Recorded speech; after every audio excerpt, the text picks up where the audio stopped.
सपना में देखिएगा कि उसके लिए मॉडल पेपर आता है, प्रीवियस ईयर क्वेश्चन मिल गया, that is more than sufficient. आपको उससे आइडिया मिल जाना चाहिए कि किस तरह का क्वेश्चन हो सकता है, क्या है नहीं। तुम हर क्लास से कहाँ पहले गायब रहते हो? एक मिनट इधर खड़े हो, कहाँ गायब रहते हो, फिर वापस आते हो? बाहर चले गए थे काम कौन सा इमरजेंसी लैंडिंग वाला काम आ जाते हैं भाई? कॉलेज आने के बाद वो पता चलता है। कॉलेज आने टाइम तो लेट हो जाता है ना। हाँ तो कौन सा काम करने गए? सबसे इमरजेंसी काम वही था।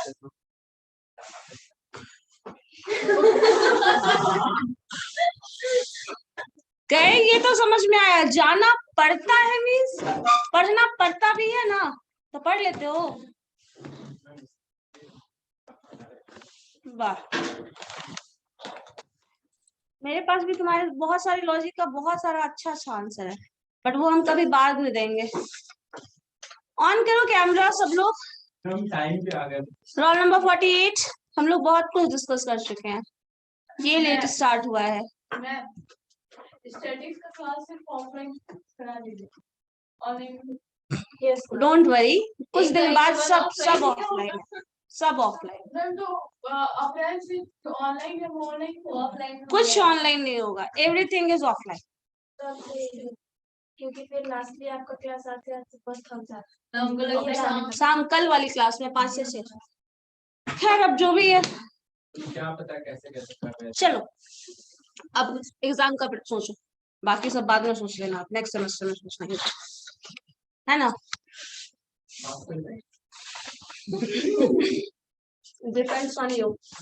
चलो लिखो तो जरा। नॉर्मल डिस्ट्रीब्यूशन हो चुका है, नॉर्मल डिस्ट्रीब्यूशन का प्रोबेबिलिटी कर्व में कोई प्रॉब्लम है? नॉर्मल प्रोबेबिलिटी कर्व में ग्राफ का जो है, अभी बोल रहे थे तुम लोग की प्रॉब्लम हो रहा है। रूपम कैमरा ऑन करो। Roll number 15, 51, 19। Yamini roll number 9। Ma'am 52 camera on करो। सब लोगों को बताना पड़ेगा। स्वप्निल, ज्योति, स्वंकित, प्रिया, आदर्श, एवरीवन। मतलब कैमरा ऑन करेंगे बट बोलने के बाद। हाँ ज्योति क्या प्रॉब्लम है? एग्जिट करके फिर इन करो। चलिए ठीक है, ग्राफ में प्रॉब्लम है, बता दे एक बार। चलो देखो है क्या। नॉर्मल ग्राफ कैसा दिखेगा? एक स्ट्रेट लाइन जो कि एक्स एक्सिस होगा। इस एक्स एक्सिस पे ग्राफ बना रहे हैं, लाइक ऐसे ग्राफ बनेगा नॉर्मल कर्व का, और ये ग्राफ का जो मिड पॉइंट है ये हमेशा म्यू होता है। अब म्यू का कुछ मैथमेटिकल वैल्यू हो सकता है जो कि लिखोगे, क्योंकि मीन हमेशा 100, 5, 10, 20 कुछ भी पर्टिकुलर नंबर रहेगा, तो जो भी है वो मीन है और वो mid point of the graph है। इस मीन का 50% डेटा मीन के बाद, जिसके लिए मैंने जो सबसे छोटा सा एग्जांपल लिया था, अगर इंफिनिटी और माइनस इंफिनिटी टर्म है तो in between that mu is equal to 0 हो जाता है, जो बताता है कि मीन का वैल्यू 0 है। ठीक है, कोई दिक्कत नहीं है इसमें। अब आपको पता है ये जो ग्राफ है, ये ग्राफ बना है प्रोबेबिलिटी के कर्व का। मतलब आप जो फंक्शन px लिखते हैं that is 1 by sigma root 2 pi e to the power minus 1 by 2 x minus mu by sigma का होल स्क्वायर। ठीक है, ये जो पूरा का पूरा फंक्शन है इसमें x का वैल्यू 1, 2, 3, 4, 5, 6 इस तरह से डालते चले जाओ, माइनस इंफिनिटी से इंफिनिटी तक सारा वैल्यू, जो कि प्रैक्टिकली तुम्हारे लिए पॉसिबल नहीं है कर पाना। ठीक है, जब सारा वैल्यूज जब डालोगे इस इक्वेशन में तब ग्राफ ऐसा बनेगा। ठीक है, इसको सॉल्व करने के बाद ये सब पूरा का पूरा ग्राफ बनेगा, जो कि प्रैक्टिकली आप बना के देख नहीं सकते, बट ये ऐसा देखा जा चुका है। जब डिराइव हुआ था डिस्ट्रीब्यूशन तो ऐसे बनाया जा चुका है। इनफाइनाइट तक नहीं लेके गया है, बट कहीं ना कहीं इस वैल्यू तक आ गया और इस वैल्यू तक आ गया, तो मैक्सिमम इंटरवल तो मिल गया। और ये जो वैल्यू स्मॉल एक्स एक्सिस के पैरेलल जा रहा है उसमें भी मैथमेटिकल में, जो भी मैथमेटिक्स में पढ़ोगे उसमें मैथमेटिकल इक्वेशन में ऐसा बताता है इस तरह के इक्वेशन को कैसे सॉल्व करते हैं, तो वो सारा कुछ सॉल्व करके एक्सपेरिमेंट करके रिजल्ट लाया गया है। ये जो ग्राफ बता रहा है कि मिड पॉइंट जो है वो म्यू है, टू द राइट इसको सेंटर मान के चला जाता है। अब इस सेंटर से जब राइट साइड मूव करते हो तो इसको राइट हैंड साइड ग्राफ, और इससे जब इधर जाते हो तो लेफ्ट हैंड साइड ग्राफ बोलते हैं। ठीक है, अब चूंकि ये सेंटर है और जो नॉर्मल कर्व होता है वो सिमेट्रिकल कर्व होता है, तो दोनों ये पार्ट एक दूसरे को क्या करेगा, कोइंसाइड करेगा। और अगर ऐसा है तो जो एरिया इधर वाले पोर्शन का होगा वही एरिया दूसरे वाले पोर्शन का होगा। और ये पूरा का पूरा ग्राफ बना कैसे है, इस फंक्शन से। ये फंक्शन क्या है, प्रोबेबिलिटी फंक्शन। और प्रोबेबिलिटी फंक्शन में हमें पता है पूरा का पूरा एरिया अगर हम लेते हैं तो क्या होगा, वो one total value all the sum is equal to 1। अब ये पूरा का पूरा एरिया अगर 1 है और उसको दो पार्ट में कट कर रहे हो और दोनों एक दूसरे का क्या है, सिमेट्रिकल पार्ट है, तो फिर 50% area to the right, 50% area to the left.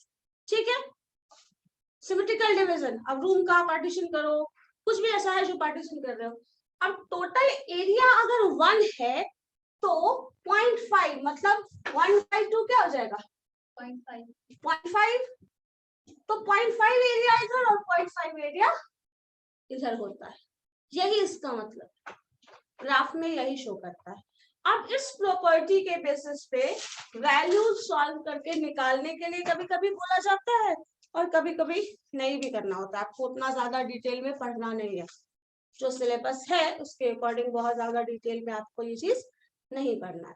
Questions का भी अगर देखे होंगे तो मैक्सिमम केस में फोकस क्वेश्चन का है probability distribution, conditional distribution, based theorem, जो कि हम बहुत बार बता चुके हैं।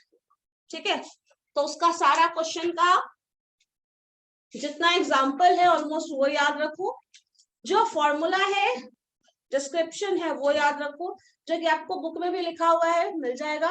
और एक्सप्लेन करने के लिए मैंने सारा कुछ एक्सप्लेन कर दिया।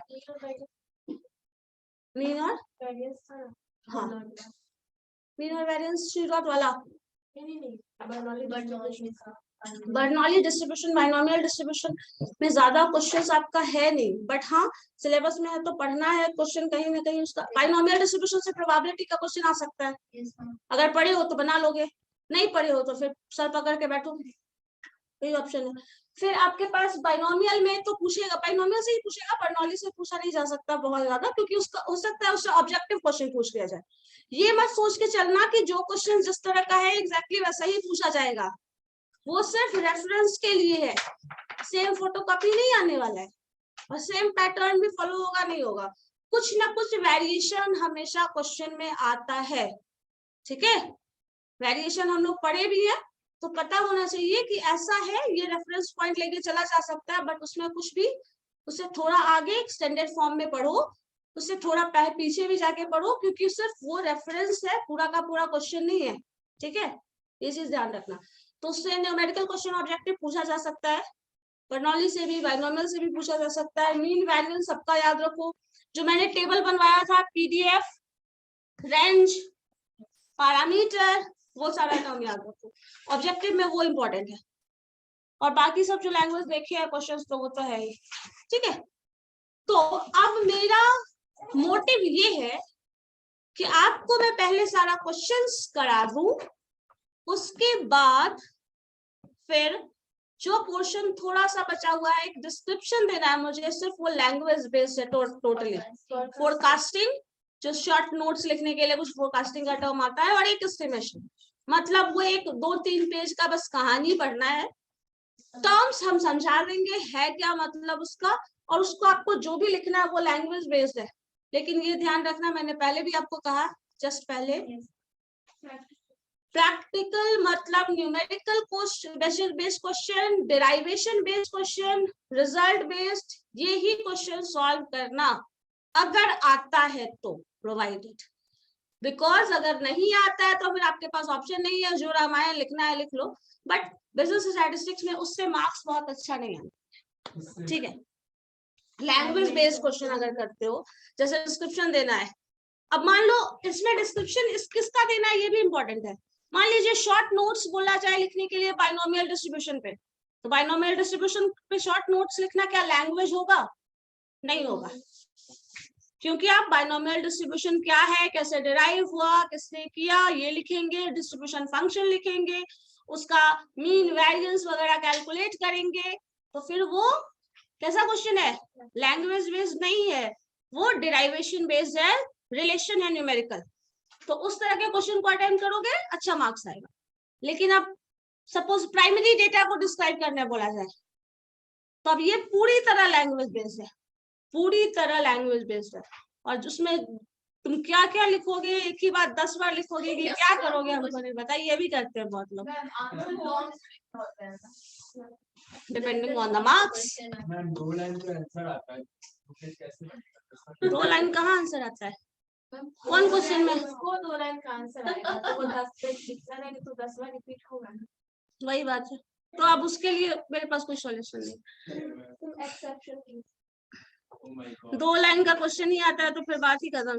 अब आंसर नहीं आता है तो बोलोगे कि क्या लिख के आ जाएंगे, अब तुम्हारा नाम पता लिख के चले आना, कॉपी लेके तुम्हारे घर चला जाएगा इंसान, है ना? 10 बार क्वेश्चन।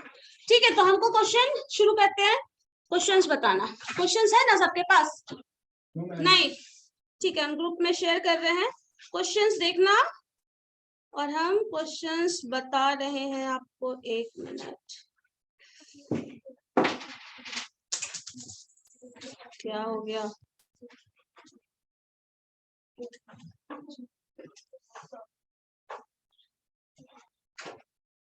क्योंकि मेरा सारा काम ऑलमोस्ट हो चुका है, अब वो एक पेज का कहानी हम कभी भी सुना देंगे, है ना? जो हो गया है पहले उसको खत्म करो। चलिए, क्वेश्चन मैंने शेयर किया है ग्रुप में, देखिए जरा। क्वेश्चन नंबर 2019 का क्वेश्चन है। नहीं आया है? आ गया? देखो सब लोग ऑनलाइन पे भी जो लोग हैं, मेरे पास क्वेश्चन है ना। चलो अच्छी बात है। आ गया। तो यहाँ पे स्क्रीन पे दिखेगा नहीं ना फिर प्रोजेक्टर, क्या क्या कंडीशन है मुझे नहीं पता। ठीक है, क्वेश्चंस आप देखो ऑन करके, क्वेश्चंस हम रीड कर रहे हैं और आप तो देखिएगा और मुझे बताइए क्या क्या आंसर होगा पॉसिबल। इसमें हम किसी इंसान से भी पूछ सकते हैं, जैसे मनो। फर्स्ट क्वेश्चन है, ऑब्जेक्टिव क्वेश्चन है, the arithmetic mean of the arithmetic mean is 25। मतलब am जो है अर्थमेटिक मीन को am से भी डिनोट करते हैं, x बार से भी डिनोट करते हैं, which is 25। just wait, 25, and the sum of observation is 350। that means summation xi is equal to 350। then question में पूछा गया है नंबर ऑफ ऑब्जर्वेशन क्या होगा। अब तुमको बहुत आराम से पता है x बार का फॉर्मूला क्या होता है, समेशन xi by n। आपको ये वैल्यू पता है, ये भी वैल्यू पता है, n निकल जाएगा आराम से, तो ये n इधर कर लो, that is equal to summation xi divided by x bar, and that is equal to 350 divided by 25, and that is, बोलो क्या होगा? 14 14 में 25 हो जाएगा और आपका 100 बचता है तो 14 हो जाएगा। सो 14 इज द आंसर। ठीक है, सबसे सिंपल सा क्वेश्चन था। ऑब्जेक्टिव में इस तरह का भी क्वेश्चन हो सकता है, लैंग्वेज बेस्ड भी हो सकता है। चलो अब इसको मिटाना अलग से।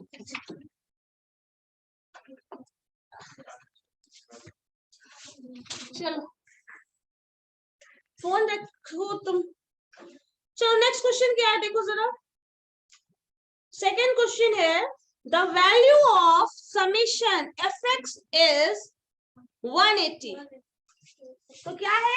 Summation fx and that is equal to 180। जो लिखा है लिख लो। a is equal to 22 and width of the interval is 5। Width of the interval को क्या डिनोट कर सकते हैं? CL, class interval. चलो ठीक है, width of the interval is 5। arithmetic mean is 120, that means x bar is 120। ठीक है, then observations are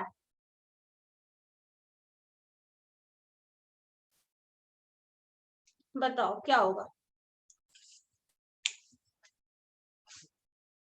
यहाँ पे मीन ही कैलकुलेट करना है, बट मीन का calculation change of origin scale याद था, ए प्लस ए माइनस लाइक ऐसा कुछ टर्म इस्तेमाल करते थे, यहाँ पे वो इस्तेमाल किया गया है।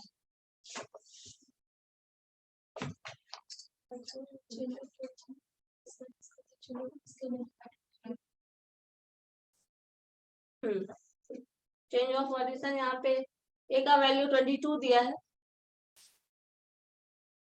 एक्स बार ये दिया है, तो निकालने के लिए क्या बोला गया है? देन ऑब्जर्वेशंस, बताइए क्या होगा।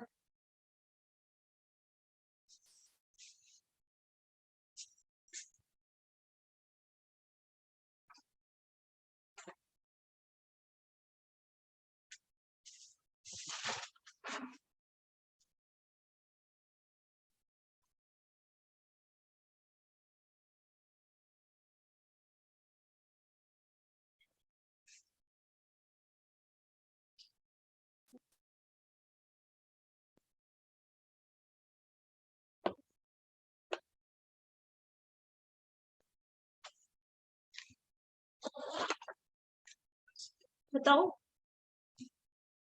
किसी को पता है? ऑनलाइन में कोई बता सकता है? सबका कैमरा बंद है। मैम क्वेश्चन देख रहे हैं। हाँ 30 कैसे कैसे आंसर दिख रहा है इसलिए क्या? तो कैसे बताओ? पता नहीं। मैम जैसे कुछ नया तो वैसे कैसे बताओ? मैम हाँ बोलो। मैम ये ऑब्जर्वेशन नंबर ऑफ ऑब्जर्वेशन है। हाँ नंबर ऑफ ऑब्जर्वेशन।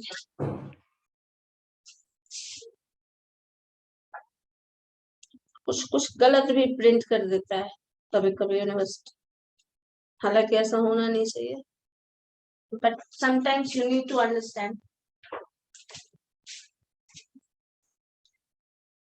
बताइए क्या होगा। मीन दिया हुआ है, ए दिया हुआ है, क्लास इंटरवल भी दिया हुआ है,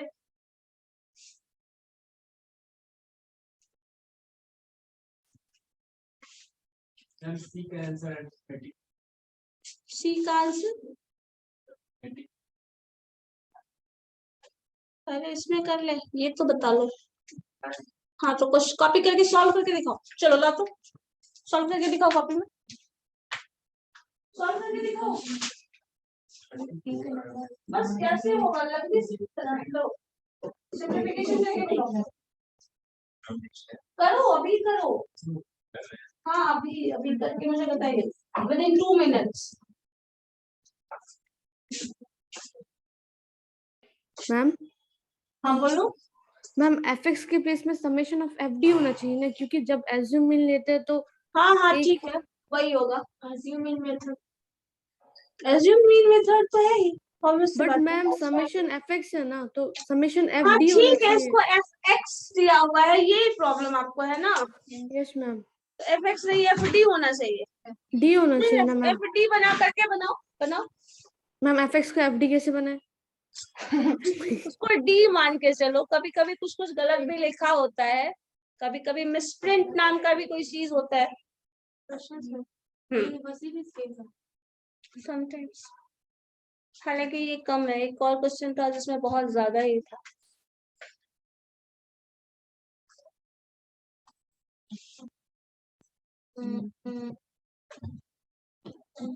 युवराज पता नहीं उसको एफ ए एफ डी पता नहीं क्या क्या बना दिया, कैसे बना दिया, सब लोग अभी सोच ही रहे, सुपर पावर है। सॉल्व करके बताओ। मैम हाँ बोलो आंसर 3 होगा। क्या हो जाएगा? 39.5। 59.5।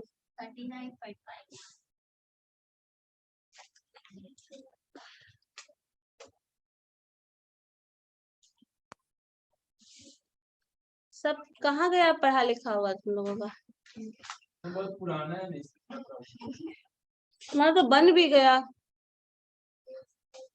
आंसर भी आ गया, देन पुराना क्या है? मैम 4 का भी आंसर आ गया 2 मिनट में। जल्दी बताओ इसका क्या होगा?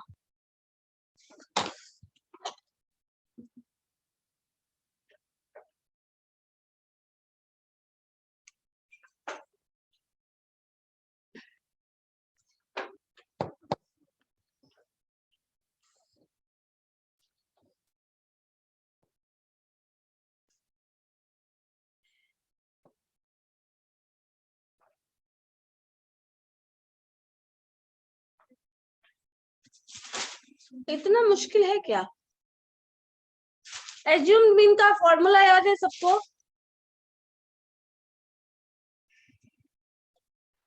Yes ma'am. हाँ बताओ जरा क्या है? x bar is equal to a plus summation f d divided by n गुना l।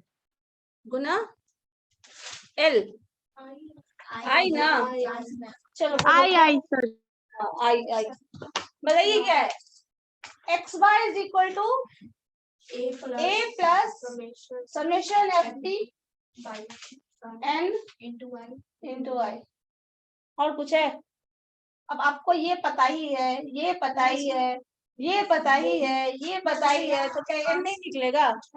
7.68 इसका वैल्यू 7.68 आ रहा है। यहाँ पे कुछ गलत है, वो नीचे एन है ना, तो मैम हम लोग उसको पहले जैसे हम लोग बनाते हैं तो ये जैसे हम इसके बाद ये 100 ये इधर ले आओ ना सबसे पहले, तो इसको 120 से 98 हो जाएगा। ऐसे किया, उसके बाद मतलब जो इससे इसको मल्टीप्लाई कर दिया, फिर ये एन था जो 120 एन को इधर कर दिया, 120 एन से करूंगी ना, तो उससे पहले 22 एन भी तो हो जाएगा ना। इस में हम क्वेश्चन हम ऐसे कर दे डायरेक्ट 120 एन करके। नहीं, यहाँ पे आप ये 22 इधर लेके आओ, तो ये हो जाएगा 98। 98 is equal to 900 by n. यहाँ से 9.1 आ रहा है 9.1 आ रहा है। डिवाइड करने के बाद 900 डिवाइड बाय 98। 900 डिवाइडेड बाई 29.5 आ रहा है। सबका अलग अलग आंसर आ रहा है, और ये तो होता नहीं है स्टैटिस्टिक्स में। मैम वो 30 वाला क्वेश्चन ही गलत। क्वेश्चन ही गलत है। देखिए जरा क्या है। 8.4 बना 8.41 9.1 9.1 9.1 9.1। मैं ऑनलाइन वालों की तुम तो अभी जस्ट मुझे बना के बता रहे थे। What about that? मैम इसके बाद लाइव में और उसका तुम आंसर भी ले आए। मैम रिया से बोले 9.1 आ रहा है, तो आप बताइए बस। 9.1 तो ऑप्शन है नहीं, ऑप्शन ही गलत, ऑप्शन ही गलत है। एक का क्वेश्चन भी गलत है, ऑप्शन ही गलत है। चलो देखो 30 आएगा इसका आंसर। एक सेकंड, सबसे पहले आपको पता होना चाहिए, आपके पास लिखा है क्या?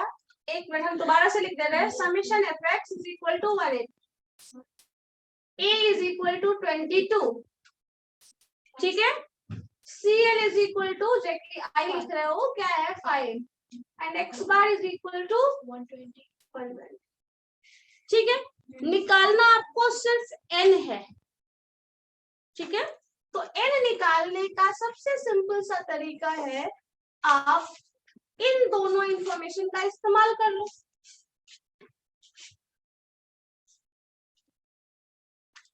X bar is equal to summation f x by n. वही तो किया है ना, तो अब एक सेकंड, वही किया। हाँ तो क्या आया है? 29.5 हाँ ठीक है, 29.5 आएगा तो डेसिमल में तो नहीं आएगा, उसको अप्रोक्स कर देंगे, 30 कर देंगे। 30 आंसर। अब यहाँ पे देखो ये जो टर्म आया, आपने x bar n is equal to क्या करने वाले हो? X bar summation f i. F x ma'am 1 point something 180 से हम लोग अगर 120 में डिवाइड करेंगे तो 1.5 आएगा ना।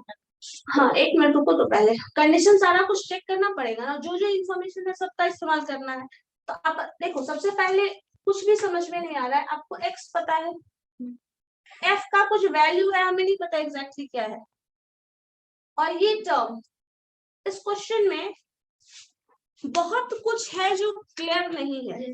पहली बात, आपसे पूछा क्या गया है, ऑब्जर्वेशन, तो वो इंडिविजुअल ऑब्जर्वेशन की बात कर रहा है या नंबर ऑफ ऑब्जर्वेशन की बात कर रहा है, ये क्लियर करो। दूसरे में आपके पास जो ये मीन समेशन एफएक्स है, वो टोटल क्या दे रहा है, एफएक्स हम निकालेंगे ही क्यों जब हमें समेशन एफडी निकालना है। अगर ए दिया हुआ है ये पर्टिकुलर वैल्यू, तो ए पर्टिकुलर वैल्यू क्या है, आपने कुछ एज्यूम करके मिड वैल्यू लिया है, उस मिड वैल्यू का ऑब्जर्वेशन क्या होगा ये क्लियर करना है। मतलब तुम्हारे पास एक एक्स का कॉलम है, एक फ्रीक्वेंसी का कॉलम है, आप यहाँ पे एफ डी निकालेंगे, वैल्यूज कैलकुलेट करेंगे, तो यहाँ पे कुछ फ्रीक्वेंसी होगी, यहाँ इस फ्रीक्वेंसी से आप एक्स का वैल्यू मल्टीप्लाई कर रहे हैं, ठीक है, तो समेशन एफ एक्स कुछ आ रहा है, और इस टोटल का सम यहाँ पे 180 आ रहा है, ठीक है। बहुत सारा टर्म है जो क्लियर नहीं है। जब इस क्वेश्चन को बहुत ज्यादा ध्यान से एक एक स्टेप वाला क्वेश्चन आप पढ़िएगा तो पता चलेगा कि एग्जैक्ट में आपको आंसर क्या देना है। अब क्लास इंटरवल जो भी एक्स का ऑब्जर्वेशन है वो बोला क्या गया है, क्लास इंटरवल, ठीक है। अब क्लास इंटरवल है और उसका मिड पॉइंट आपका ए जो है वो 22 ले रहे हो, तो याद है ए का वैल्यू हम कहाँ से लेते थे, एक्स से ही लेते थे मैम, एक्स से ही लेते थे, एक्स लेते थे। तो आपके पास क्लास इंटरवल जो है ये वैल्यू क्या होगा, ये वैल्यू क्या होगा जिसका मिड पॉइंट तुम ले रही हो,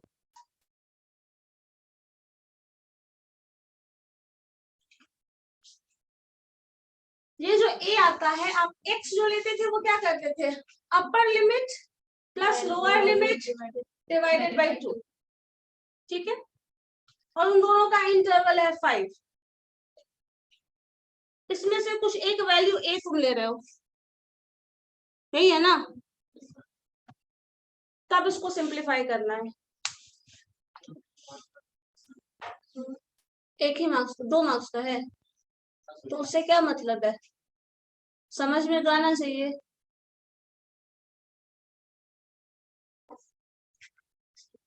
ये सब कुछ सोचोगे तो फिर बनेगा।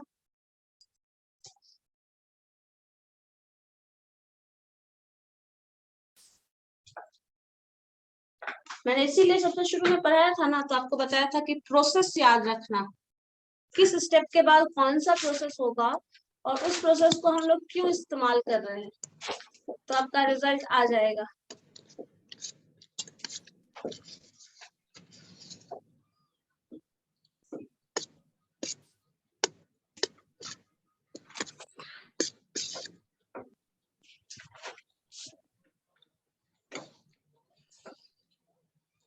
क्या कर रही हो अदिति?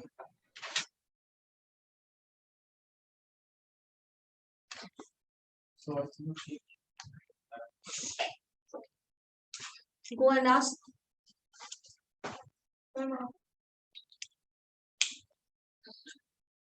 ठीक है, इस क्वेश्चन को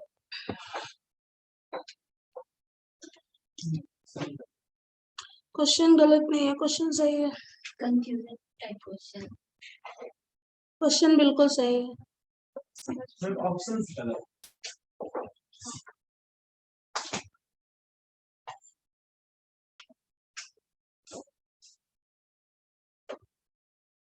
क्वेश्चन बिल्कुल ठीक है,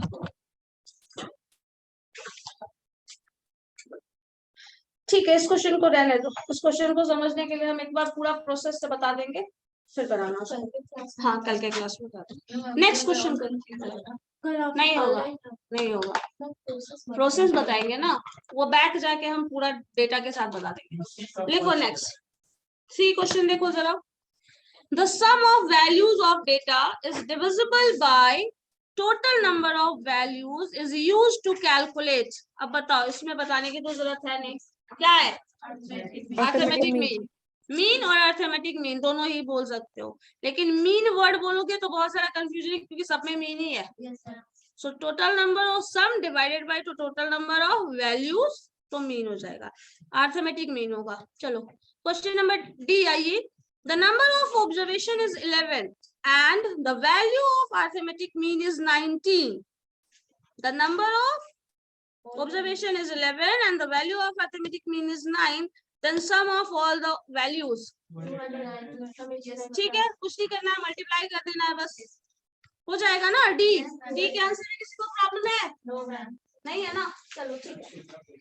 चलो ई में आ जाओ। क्या हुआ? अपनी प्रॉब्लम देख लो पहले। सो क्वेश्चन नंबर ई में आइए, क्या है, ध्यान से पढ़ना इस क्वेश्चन को। Considering all observation of arithmetic mean, sum of square of observations must be less than, ये ध्यान देना, क्या, considering all the observation of arithmetic mean, ठीक है। All the observation of arithmetic mean मतलब जितना भी ऑब्जर्वेशन है सबकी आप बात कर रहे हैं, उसी का मीन कैलकुलेट करेंगे, उसी का स्टैंडर्ड डेविएशन, स्क्वायर डेविएशन जो भी निकालने वाले हो उसी का निकालने वाले हैं।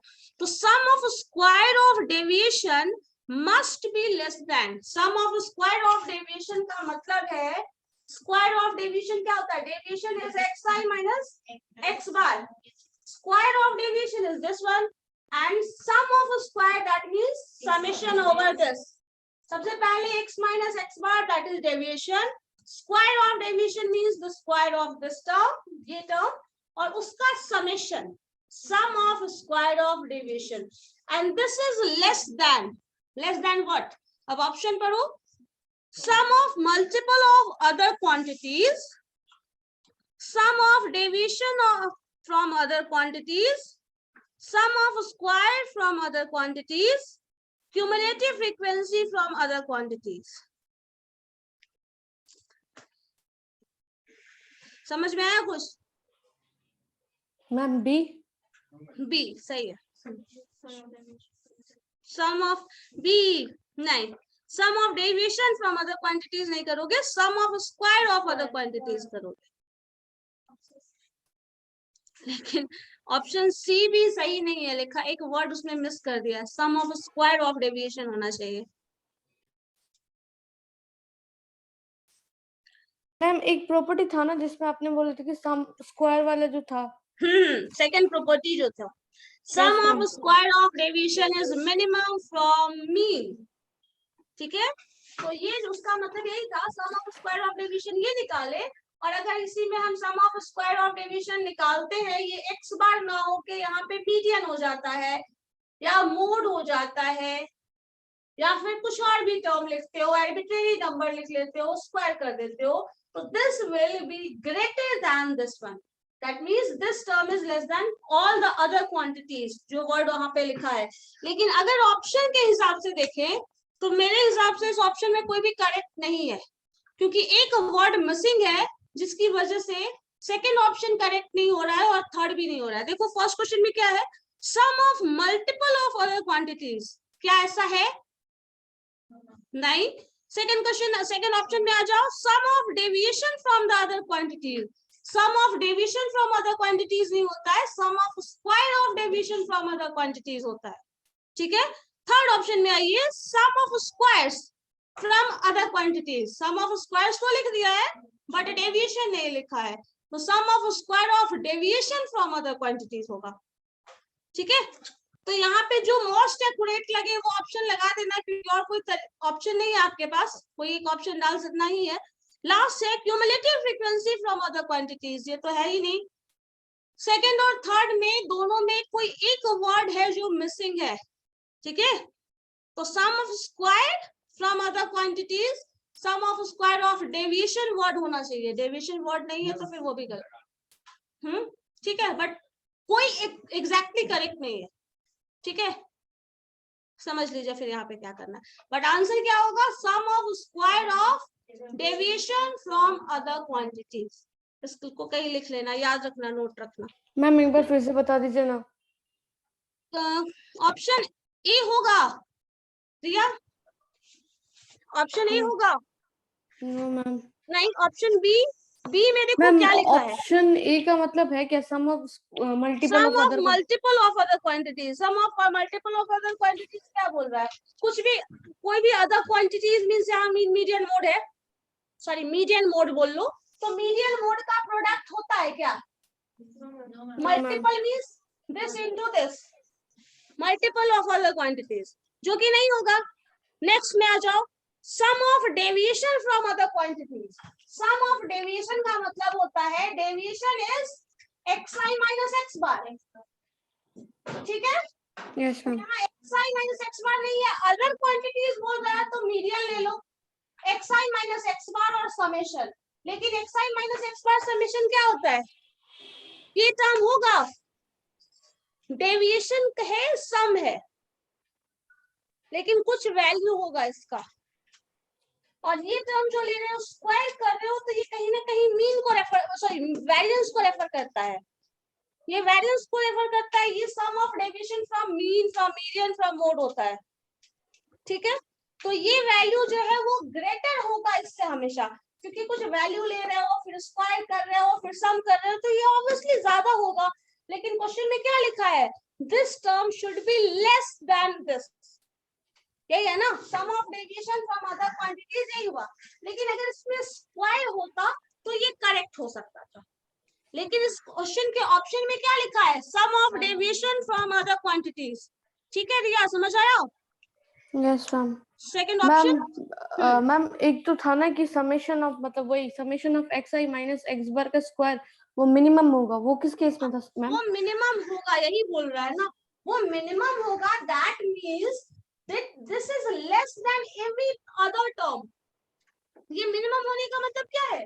ये जो डेविएशन है वो किसी और डेविएशन से कम होगा, ठीक है? तो यहाँ पे ये जो टर्म है ये लिखा है sum of deviation from mean, तो ये वैल्यू यहाँ पे स्क्वायर है, तो ऑब्वियस सी बात है कोई वैल्यू डिफरेंस ले रहे हो उसका स्क्वायर कर दे रहे हो फिर जोड़ रहे हो, तो ये ज्यादा होगा। और यहाँ पे डिफरेंस ले रहे हैं और जोड़ रहे हैं, that may be positive, that may be negative, तो जो सम करोगे वो क्या होगा? स्मॉल आएगा। तो this term is greater than this one, this term is less than this one, यहाँ पे हो जाएगा ये। लेकिन जब यहाँ स्क्वायर कर दीजिएगा तब ये ग्रेटर होगा, और ये ग्रेटर ही होगा, ठीक है? थर्ड वाला ही ऑप्शन होगा मैम। अब थर्ड वाले ऑप्शन में देखो, थर्ड वाले ऑप्शन में भी एक गलती है जिसमें लिखा है sum of square from other quantities. Sum of square of what? There must be deviation word, है ना? सम ऑफ स्क्वायर बोल रहा है, तो हो सकता है हम xi का स्क्वायर कर ले, हम xi माइनस x बार का ही स्क्वायर कर ले, कर सकते हैं, ये तो मेरा चॉइस है ना। तो sum of square of deviation should be there, तो यहाँ ज्यादा एक्यूरेट हम थर्ड ऑप्शन को बोल सकते हैं, लेकिन सम ऑफ स्क्वायर तो बोल रहा है, डेविएशन वर्ड मिसिंग है, तो वो एग्जैक्ट आंसर नहीं है, बट उसका एग्जैक्ट आंसर होना चाहिए क्या? Sum of square of deviation from other quantities. अब क्लियर है? मैम अदर क्वांटिटीज यहाँ पे मीन को छोड़ के सब अदर रेफर होगी। Quantities are median and mode. Mean के रेफरेंस में वो सबसे कम होता है, मीडियन और मोड के अकॉर्डिंग अगर करोगे डेविएशन कैलकुलेट तो वो ज्यादा होगा, ठीक है? अब क्लियर है या नहीं ये बताओ ऑनलाइन में बाकी लोगों को? Yes ma'am. मैम जैसे सम ऑफ डेविएशन फ्रॉम मीन 0 होता था, तो वैसे सम ऑफ डेविएशन फ्रॉम मोड या फिर मीडियन भी 0 ही होगा? नहीं, ऐसा नहीं है, नहीं होगा। चलो नेक्स्ट देखो, क्वेश्चन नंबर F है ना। चलो, focus group, individual respondent and panels of the respondent are classified as, इसका आंसर क्या होगा, कोई बता सकता है? Focus group is a type of study, हम कुछ प्लान कर रहे हैं फॉर दिस पर्टिकुलर ग्रुप, ठीक है? कुछ कोर्स डिजाइन कर रहे हैं, कुछ टीचिंग टेक्निक अप्लाई कर रहे हैं, कुछ भी एक पर्टिकुलर मेथड कर रहे हैं, अप्लाई कर रहे हैं, जिसमें पूरी तरह इस ग्रुप के लोगों का ही फोकस है। आपसे सजेशन लेंगे, आप इम्प्लीमेंट करें, जो करें जैसे करें, बस इस ग्रुप की बात करें, इस ग्रुप के बाहर हम कहीं नहीं जा रहे। अगर इस तरह का स्टडी होता है तो उसको ग्रुप स्टडी बोलते हैं, फोकस ग्रुप। नेक्स्ट है क्या है, रिस्पोंडेंट, इंडिविजुअल रिस्पोंडेंट। अब इसमें अलग अलग लोगों से, अलग अलग क्लास के लोगों से आप जाके कुछ ओपिनियन पूछते हैं, कुछ भी, किसी भी बारे में जो पूछोगे जिसके बारे में वो आपका स्टडी होगा, और जिस पर्सन से पूछ रहे हैं दैट आर द रिस्पोंडेंट। जो सर्वे वगैरह होता है घर पे कभी देखे हो, तो उस तरह से सर्वे के लिए वो चीज लिया जाता है। नेक्स्ट एक है वहां पे टर्म पैनल। पैनल टर्म ज्यादातर आप इस्तेमाल कर सकते हैं, मान लो मेडिकल साइंस में कुछ इंप्रूवमेंट हुआ, जैसे वैक्सीन बना था कोविड का, सबको एक ही बार तो वैक्सीन नहीं दिया गया है, कुछ लोगों को पहले ट्रायल में दिया गया था, क्या उसका लाइफ रिस्क में होने वाला है? शुरुआत में तो रहा होगा, क्योंकि पता नहीं है कि वो रिएक्ट कैसे करेगा। तो क्या किया गया, कुछ लोगों को वो पहले दिया गया, उस पे वो ऑब्जर्वेशन लिया गया, और वो उनकी मर्जी से, क्योंकि उनको पता था कि ऐसा रिस्क होगा और उस पर वो स्टडी करने वाले हैं, तब उनको दिया गया था। वो एक साइन करते हैं कॉन्ट्रैक्ट, उसके बेसिस पे वो इंफॉर्मेशन देते हैं, सब कुछ ऐसा कुछ कलेक्ट करेंगे। वो पूरे स्टडी के ड्यूरेशन में, जो कि 1 साल का, 2 साल का, 1 महीने का भी हो सकता है, उस पर वो स्टडी करेंगे। अगर वैक्सीन वाला करो तो ऐसा हो सकता है, कभी कभी किसी को डिप्रेशन हुआ, कोई भी ड्रग इम्प्लीमेंट कर रहे हैं, 2-4-10 लोगों का मेडिकल हिस्ट्री निकाल के उस पे वो इम्प्लीमेंट किया गया, वो ड्रग दिया गया, उस पे ऑब्जर्वेशन लिया गया, फिर रिस्पॉन्स देखा गया उसका क्या आ रहा है, उसके बाद में वो ज्यादा लोगों को दिया जाता है। तो ये पैनल वो लोग हैं जिसपे आप कुछ एक्सपेरिमेंट कंडक्ट करके देख रहे हैं उसका इम्पैक्ट, और बाद में उसका रिजल्ट जनरलाइज कर रहे हैं। अगर वो ड्रग है तो कितना इफेक्टिव है, क्या है उसका इफेक्ट, ये सब एनालाइज करके लास्ट में आप इंफॉर्मेशन देंगे। तो ये जो होगा उसको आप पैनल स्टडी बोल सकते हैं। ये पैनल वो पर्सन्स है जो उस तरह का कर रहे हैं, उसको और भी नाम दिया जा सकता है, जरूरी नहीं, वहां पे रिस्पोंडेंट भी बोल सकते हैं उसको, बट जो भी है इस तरह से वर्ड इस्तेमाल उसी के लिए किया गया। तो अब यहाँ पे आपको बताना है कि ये जो 3 वर्ड है, जो कि फोकस ग्रुप है, रिस्पोंडेंट है, इंडिविजुअल रिस्पोंडेंट है, या फिर पैनल है, वो क्लासिफाई किया जाता है as a pointed data source, itemised data source, secondary data source और प्राइमरी डेटा सोर्स। ऑब्वियसली क्योंकि सब अलग अलग टर्म में अलग अलग है। आइटमाइज हो जाएगा अगर पैनल वाली बात कर रहे हैं, तो पॉइंटर स्टडी हो जाएगा अगर आप इंडिविजुअल की बात कर रहे हैं, और फोकस ग्रुप करेंगे तो फिर सब अलग अलग हो जाएगा। लेकिन सब में क्या हो रहा है, प्राइमरी डेटा कॉमन है, क्योंकि आप यहाँ क्या कर रहे हैं, ये रिकॉर्ड आपने खुद लिया है, गवर्नमेंट रिलीज नहीं कर रही है, किसी बुक में नहीं लिखा हुआ है, आपने खुद जाके वो ड्रग दिया, आप खुद जाके किसी से पूछ रहे हैं। अगर ऐसे इंफॉर्मेशन आप गैदर कर रहे हैं, that means that is a kind of primary data source. अगर वही नेट से कुछ डेटा तुम निकालते हो तो वो सेकेंडरी होता है। अगर आप खुद जाके वो एक्सपेरिमेंट कंडक्ट कर रहे हैं और आप खुद रिजल्ट निकाल रहे हैं तो वो प्राइमरी डेटा सोर्स होता है। अगर हर घर में जाके आप डेटा निकालते हो, एक कॉलोनी में चले जाओ, कितने लोग हैं, कैसे हैं, क्या है, वो डेटा अगर आप कलेक्ट करते हो, then that is a primary data source. अगर वही गवर्नमेंट का रिकॉर्ड है, इस एरिया में इतने लोग रहते हैं, कहीं नेट पर से निकाले, किसी बुक में छपा हुआ है, तो वो सेकेंडरी डेटा सोर्स होगा। ठीक है, पॉइंटेड किसी पर्टिकुलर एक्सपेरिमेंट, जैसे आइटमाइज्ड है ये ड्रग वाला, पॉइंटेड मींस किसी पर्टिकुलर, जैसे पॉइंटेड में प्राइमरी का ही पार्ट है, उसमें ये हो जाता है कि अगर आप रिस्पोंडेंट को इस तरह से लेते हैं जो किसी पर्टिकुलर टॉपिक, पर्टिकुलर पॉइंट के लिए ही है, मतलब कुछ स्पेसिफिक, जैसे हेल्थ सर्वे होता है, एनएसएसओ बहुत सारा सर्वे करवाती है, जैसे इकोनॉमिक्स के लिए क्या क्या स्टेटस है फाइनेंशियल, वो सब चेक करने के लिए करवाते हैं। तो किसी भी पर्टिकुलर उस तरह से अगर आप ले रहे हैं कि जो स्पेसिफिक टास्क को, जो कि बहुत ज्यादा जनरलाइज नहीं किया जा सकता, वैसे अगर डेटा सोर्स ले रहे हैं तो फिर वो पॉइंटेड है। और उस तरह के ग्रुप को डिसाइड करें, जैसे मान लो कोई पर्टिकुलर ग्रुप डिसाइड कर लो,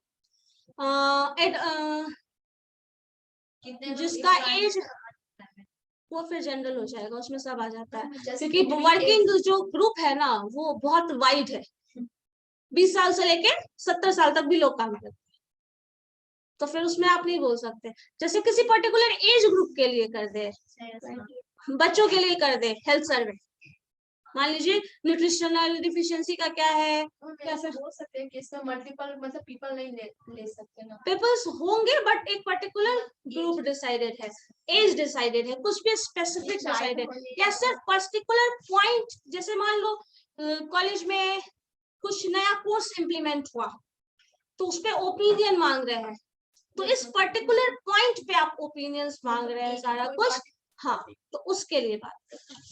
अब उसका भी स्पेसिफिक रीजन हो सकता है, बहुत कुछ है जो पहले ही बता चुके। नेक्स्ट देखो, government and non government publications are considered as, ये बताओ क्या होगा, external secondary data source, internal secondary data source, internal primary data source, internal primary data source, sorry external primary data source, क्या होगा, क्यों होगा, सेकेंडरी डेटा सोर्स है तो इसमें तो कोई प्रॉब्लम नहीं है, ऑप्शन 1 और 2 में होगा, बात खत्म है। गवर्नमेंट पब्लिकेशन हो या नॉन गवर्नमेंट पब्लिकेशन हो, जो भी है वो सेकेंडरी डेटा है। अब वो एक्सटर्नल है या इंटरनल है, हाँ, गवर्नमेंट और नॉन गवर्नमेंट दोनों, क्यों,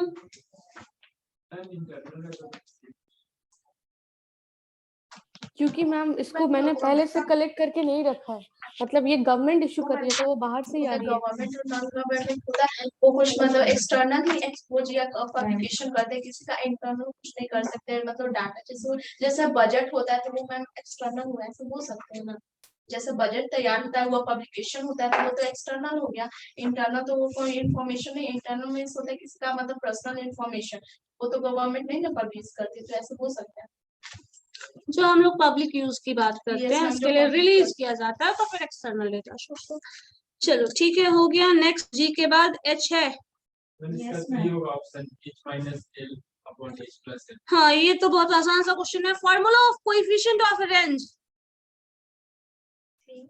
3 highest value minus lowest value, जिसको ए भी लिखो या जो लिखो, डिवाइडेड बाय एच प्लस है। एल माइनस एच होता है, नहीं होता है, रेंज में कभी भी lower value minus higher value नहीं करते हैं। रेंज का फॉर्मूला ही है मैक्सिमम माइनस मिनिमम, प्लस कहाँ आ गया, मैक्सिमम माइनस मिनिमम। सो इसके लिए मैंने ये भी बताया था, this can never be negative, this will always be positive. So अब रेंज में जब ये बोल दिया कोएफिशिएंट वर्ड आ गया, ठीक है, then maximum minus minimum, maximum plus minimum.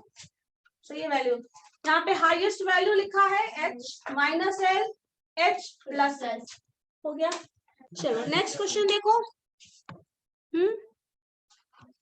अच्छा ये बता देते हैं, if the quartile deviation of the data set is 20 of 20 observation is 12, then the value of standard deviation, करके देखना तुम लोग इसको।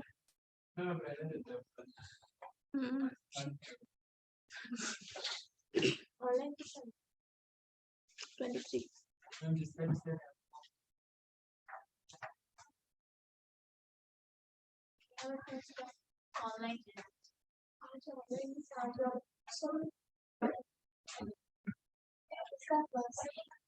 अभी जाना है ऊपर,